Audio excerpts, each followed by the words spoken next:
बुंदेलखंड की सुनो कहानी, बुंदेलों की बानी में। पानीदार यहाँ का घोड़ा, आग यहाँ के पानी में। राम राम भाइयों, आज की इस वीडियो में हम आपको वीरों की भूमि बुंदेलखंड के अंदर आने वाले उत्तर प्रदेश के जिला महोबा के इतिहास के बारे में बताएंगे। इसी के साथ साथ हम आपको महोबा के वर्तमान से भी अवगत कराएंगे। महोबा उत्तर प्रदेश के दक्षिणी भाग में स्थित है, जो कि चित्रकूट धाम मंडल का एक जिला है। महोबा को त्रेता युग में केकईपुर के नाम से जाना जाता था और द्वापर युग में इसे पाटनपुर और रतनपुर के नाम से जाना गया और कलयुग में इसका प्राचीन नाम महोत्सव नगर भी रहा है और उसके बाद इसे महोबा के नाम से जाना जाता है। महोबा का इतिहास बहुत ही गौरवशाली रहा है और इसे वीरों की भूमि भी कहा जाता है। यहाँ पर बहुत से परमवीरों ने जन्म लिया, जो कि अपनी वीरता और पराक्रम के कारण इतिहास के पन्नों में अमर हो गए। महोबा जिले के अलावा पूरे बुंदेलखंड में यहाँ के वीरों का गुणगान कुछ इस तरह किया जाता है। बड़े लड़ैया महोबे वाले, जिनकी मार सही ना जाए। एक को मारें दुई मर जावें, तीसरा खौफ खाए मर जाए। आयु में हिमालय पर्वत से भी पुराना विंध्याचल पर्वत की श्रृंखलाओं के बीच अपनी शौर्य और पराक्रम की गाथा गाती हुई धरती का नाम है महोबा। महोबा का इतिहास आदिकाल से रहा है।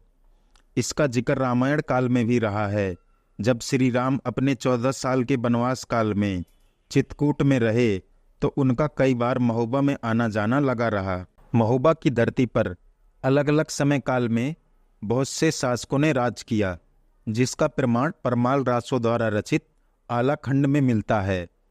महोबा में 300 ईसा पूर्व के मौर्य शासनकाल के अवशेष मिले हैं और इसके बाद गुप्त काल के भी अवशेष मिले हैं। लेकिन महोबा को सबसे ज़्यादा प्रसिद्धि चंदेल राजपूतों के शासनकाल में मिली। चंदेल वंश के संस्थापक चंदवर्मन ने महोबा के प्रतिहार राजपूतों को परास्त करके महोबा को अपनी राजधानी बनाया। यहाँ के लोग बहुत धार्मिक थे, पूजा पाठ और अन्य धार्मिक त्योहारों को बड़ी धूमधाम से मनाते थे, इसलिए चंदवर्मन ने इसका नाम महोत्सव नगर रख दिया।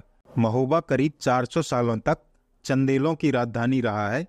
इसी के पास कालिंजर दुर्ग सेना का केंद्र और खजुराहो इसकी बैठक रही है। चंदेलों ने अपने शासनकाल में पूरे बुंदेलखंड में अनेक किलों, इमारतों, मंदिरों और तालाबों का निर्माण करवाया। पूरे चंदेल शासकों में सबसे ज़्यादा प्रसिद्धि अंतिम चंदेल शासक परमाल को मिली। इन्हीं के समय में महोबा की कीर्ति पूरे भारत में फैली थी। इन्हीं के 2 सेनापति थे, आला और उदल, जिन्होंने अपनी बहादुरी से 52 गढ़ जीते थे। इनके चर्चे आज भी पूरे उत्तर भारत में आला गायन के रूप में होते हैं।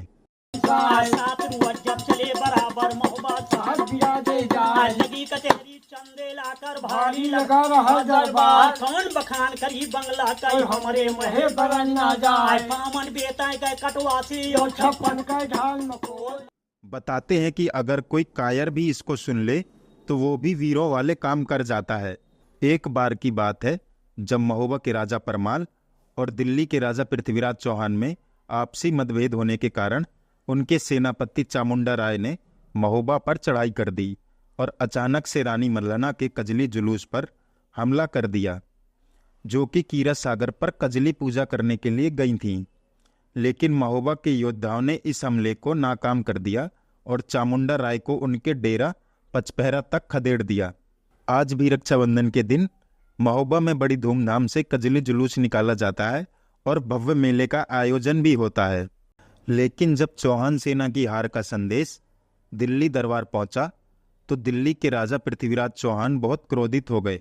वो ऐसा समय था जब पूरे भारत के राजा दिल्ली दरबार के अधीन थे, लेकिन कन्नौज के राजा जयचंद और कालिंजर के राजा परमाल ने उनकी अधीनता स्वीकार नहीं करी। इसके बाद पृथ्वीराज चौहान ने खुद अपनी विशाल सेना को साथ लेकर महोबे पर चढ़ाई कर दी। कीरत सागर में दोनों सेनाएं आमने सामने लड़ी। यहाँ पर एक भीषण युद्ध हुआ, जो कि करीब 18 दिनों तक चलता रहा, जिसमें आला उदल ने चौहान सेना को गाजर मूली की तरह काटा था। लेकिन पृथ्वीराज चौहान तो खुद एक चट्टान की तरह थे। उन्होंने अपने शब्दभेदी बाण से ऊदल को मार गिराया। ऊदल की मौत को देख आला ने अपना आपा खो दिया और बिजली की तरह पृथ्वीराज चौहान की ओर हमला कर दिया। पृथ्वीराज चौहान पर आला भारी पड़ रहे थे। एक समय तो ऐसा आया कि पृथ्वीराज चौहान की गर्दन आला के तलवार की नोक पर थी, लेकिन उन्होंने पृथ्वीराज चौहान को जीवन दान दे दिया, क्योंकि आला के गुरु गोरखनाथ ने पृथ्वीराज चौहान को मारने से मना किया था। इसके बाद आला के मन में वैराग्य पैदा हो गया और उन्होंने संन्यास ले लिया। बैरागढ़ अपोड़ी गांव जिला जालौन में आला की संन्यास लेने की प्रतिज्ञा के बाद गाड़ी गई तलवार आज भी मौजूद है। इसीलिए पूरे बुंदेलखंड में आला ऊदल के किस्से लोकगीतों में गाए जाते हैं। आला ऊदल गढ़ महोबे के दिल्ली का चौहान धनी, जियत जिंदगी इन दोनों ने तीर कमान रही तनी, बाण लौट गया शब्द भेद का, दाग लगा चौहानी में, पानीदार यहाँ का घोड़ा, आग यहाँ के पानी में। महोबा के श्रेष्ठ कवि परमाली देव द्वारा रचित परमाल रासो, जो आला खंड के रूप में जाना जाता है, उसमें आला ऊदल की वीरता को बड़े ही सुंदर तरीके से बताया गया है। सन 1182 के इस युद्ध के बाद एक और भयानक मोड़ आया, जब दिल्ली मुस्लिम आक्रमणकारियों के अधीन हो गई। कुतुबुद्दीन ऐबक दिल्ली से हजारों सैनिकों को लेकर आया और महोबा तथा कालिंजर से भारी लूटपाट करके ले गया। इसके बाद सन 1305 ईस्वी में महोबा को दिल्ली सल्तनत में मिला लिया गया और बुंदेलखंड की समस्त जागीरें और रियासतें मुगलों के अधीन हो गई। औरंगजेब के समय छतरपुर के राजा छत्रसाल का महोबा पर अधिकार हो गया और यह नगर जल्द ही उनका प्रमुख नगर बन गया। मुगल शासक औरंगजेब फिर से बुंदेलखंड पर मुगलों का राज स्थापित करना चाहते थे, पर परम प्रतापी राजा छत्रसाल ने उन्हें पराजित कर दिया। बुंदेलखंड में अपने स्वतंत्र राज्य की स्थापना की। समय के साथ साथ महोबा पर मराठों का अधिकार हो गया। उसके बाद यहाँ अंग्रेजों का अधिकार हो गया। अंग्रेजों के समय में महोबा एक छोटा सा कस्बा बनकर रह गया और तब से उसी रूप में आज भी विद्यमान है। आज़ादी के बाद महोबा कस्बे को हमीरपुर जिले में मिला दिया गया और एक तहसील का दर्जा दिया गया। उत्तर प्रदेश के पूर्व मुख्यमंत्री श्री मुलायम सिंह यादव ने 11 फरवरी 1995 में इसे हमीरपुर जिले से अलग करके स्वतंत्र जिला बना दिया। इस जिले में 3 तहसीलें महोबा, चरखारी तथा कुलपहाड़ हैं, जो 5 विकास खंडों में बांटे गए हैं: कबरई, चरखारी, जैतपुर, पनवाड़ी तथा श्रीनगर, जिसमें विधानसभा की 2 सीटें हैं, चरखारी तथा महोबा। यह दोनों विधानसभा सीटें हमीरपुर निर्वाचन लोकसभा के अंतर्गत आती हैं।